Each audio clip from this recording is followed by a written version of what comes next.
Should a test really define a student's future?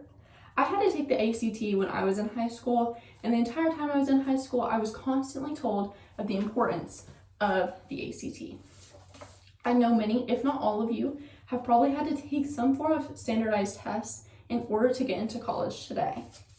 Today, I will talk about how standardized tests shouldn't be required for college admissions because they are unfair, focus too much on memorization, and don't show students' true potential.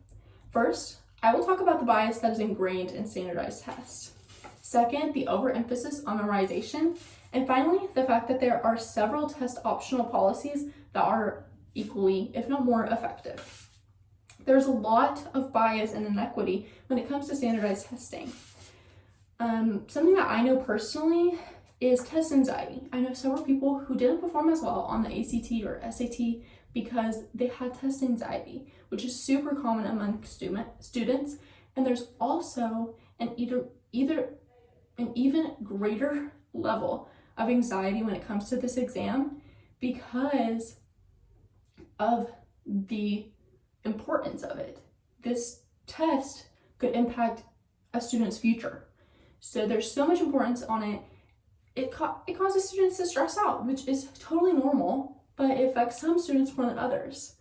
I personally didn't struggle with test anxiety, and so the first time I took the ACT, I did fairly decent because I wasn't worried about it and I didn't allow anxiety or overthinking to overcome me and make me second guess myself or underestimate my abilities.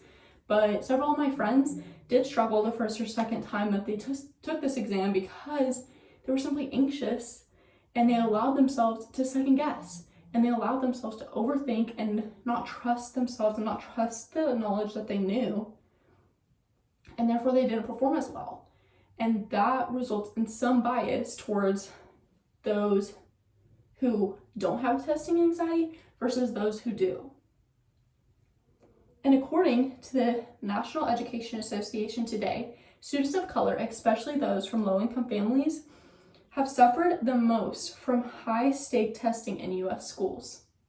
If you look at the history of standardized tests, they are inherently racist.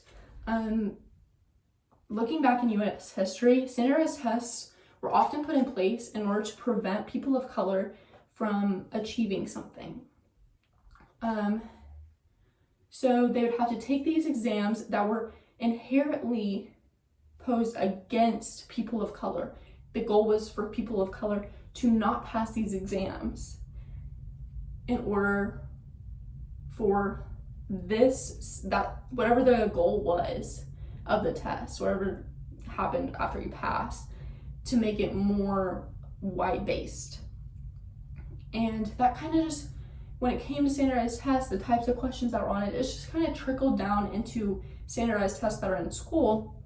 And they typically, not all the time, but people of color sometimes do worse on these tests just based on the way they're written. Especially for people coming from low-income housing, it definitely affects them more because they don't have as many resources available to them as to those who don't struggle when it comes to money. And people from low-income housing often have other things to worry about, and they can't constantly focus on studying for this exam. They have to go to work, they have to take care of their family, they have to do other things that might affect their test scores in comparison to those that don't have those kind of responsibilities. The bias and inequity inherent in standardized tests are further compounded by their overemphasis on memorization. There is for sure an overemphasis on memorization due to the importance of standardized tests. If we take a look at tutoring, kind of going back to my first point, people from low-income housing typically aren't going to spend the money on a tutor for these exams, and therefore they might not perform as well in comparison to those that are able to have access to this tutoring. So tutoring kind of shows the memorization that comes with these tests. When you think about tutoring, obviously if you're tutored, you're going to do better on the exam because you're going to have a greater understanding of what's on the exam. But these standardized test tutors, they have studied the exam and they know what kinds of questions are going to be on the exam. So they're specifically able to tell the student that they're teaching what kinds of questions to look out for and how to solve those questions. Whereas those that aren't using tutoring, they might have a general understanding of a topic, but they don't know the specific kinds of questions and how, like, the best way to answer those questions. So even though the student has a general understanding, they start out with the same base level understanding, this student knows exactly, the student with the tutoring knows exactly what kind of questions to look out for and how to solve them. Also, if we look at the way the school system is set up, the school system is built upon the memorization for these standardized tests. Every year in high school, you had to take an English, you had to take a math, you had to take a science, and in every single class you have, there's some sort of writing aspect. And so therefore, these are the subjects that are going to be on these important exams, and it starts from the beginning of your school career. My freshman year, I was taking classes to prepare me for the test that I was going to take late in my junior year, my senior year. I started studying for this exam the day I started high school, if not before. And that kind of shows that that's the information that you have to memorize in order to do well in this exam. And according to the Berkeley-Carroll Upper School, standardized tests don't completely measure intelligence, but rather memorization skills and a student's tactics for solving multiple choice questions.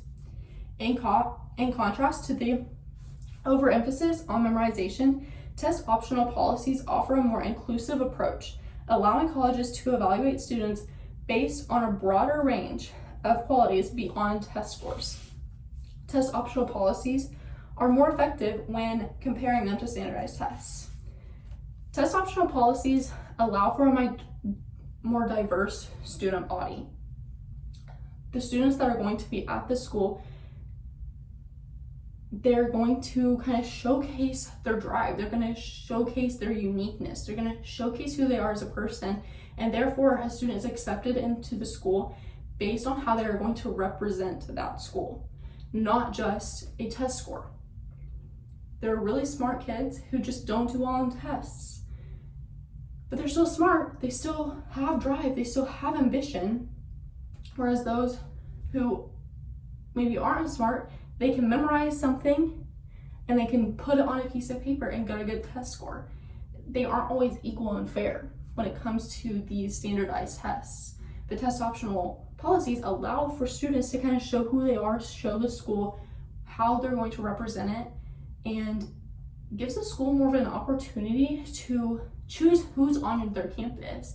Yeah, they want smart kids, but they also want kids who are unique and provide something different and allow for more learning opportunities in other ways. And according to the Education Writers Association, many colleges have found that a thoughtful test optional policy can lead to an overall increase in applications as well as a more diverse student body. Today, we discussed that standardized testing is biased. It requires excessive levels of memorization within schools, and test optional policies might be more overall effective. In saying this, colleges should stop requiring students to take standardized tests and be more open to other policies.